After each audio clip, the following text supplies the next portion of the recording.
Hello everyone, and today now we're on day 5 of our first week of Advent and our reflection on the Annunciation this Friday here.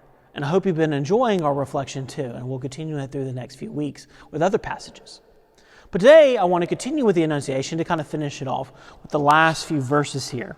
And the verses I'm going to read is from Luke's Gospel, chapter 1, and this is verse 38, it's just verse 38 actually today. And this is Mary's response to the great blessing the angel Gabriel just told her. And all it simply says is, "And Mary said, Behold, I am the handmaid of the Lord. Let it be done to me according to your word. And the angel departed from her." It might be just one verse today, but it's a very powerful one. I remember a few years ago, I was watching a skit of some sort. And the skit's kind of point was, they were acting it out. And someone was acting like they were driving a car and they fell asleep at the wheel. And they had this image of a person standing behind them that was supposed to represent God or Jesus, reach over them and take a hold of the wheel. And kind of what they were kind of trying to say is that God's in control, not us, kind of way too. But the thing is though, sometimes we look at that and we believe that God is going to kind of take over from us. You know, he's going to do everything and we just have to sit back and watch him do it. You know, we live our own lives and however we want, and God just simply is in control and he takes over everything. Now, it's true God is in control. Okay, it is true that he plans things out. But he doesn't want us to be asleep at the wheel, though, either. He actually wants us to be awake at the wheel, turning the wheel ourselves with his hands over us, kind of guiding us through it.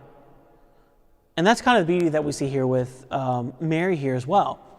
The angel doesn't just come and preach this message of how she's going to conceive the Christ child, and she just kind of has to sit back and watch. She has to be an active participant within it. And what is her response? I am the handmaid of the Lord. The kind of participation she wants is a humble participation. Think about it. Mary was just told that she was going to be bestowed the greatest honor in anyone in human history. She was going to be the mother of God. There's no higher honor anyone could be bestowed than what Mary was at.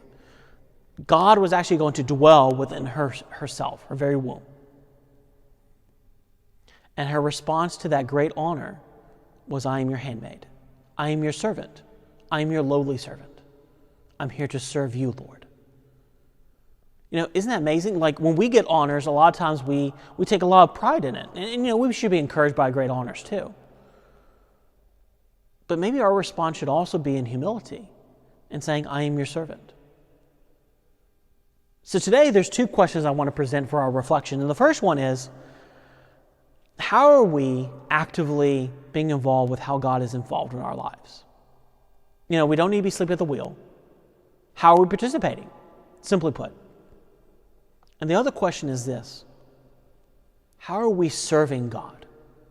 How are we allowing that humility to shine forth in our lives, as Mary did? He's going to bless us with many high honors when we do his will. But are we going to accept them humbly and live them out humbly as well? As Mary does. And we see this throughout her entire life as she does it.